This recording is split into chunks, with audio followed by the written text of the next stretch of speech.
Do you like to display your jewelry like I do? Today I'm going to be looking at this jewelry holder.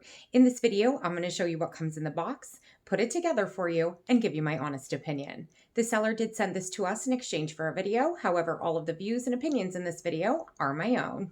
Inside the box, you are going to have all of the pieces to put this jewelry stand together, as well as the installation instructions.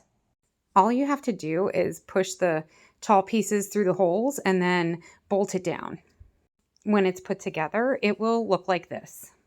This jewelry stand can hold rings, loose jewelry, bracelets, necklaces, and a multitude of earrings, including studs, clip-ons, and hooks. The one type of earring that I had trouble with was threaded. So this does not work with threader earrings, only studs, hooks, and clip-ons. It comes in a variety of styles and colors, but this one is the kind of mauve color, and I really like how it's designed.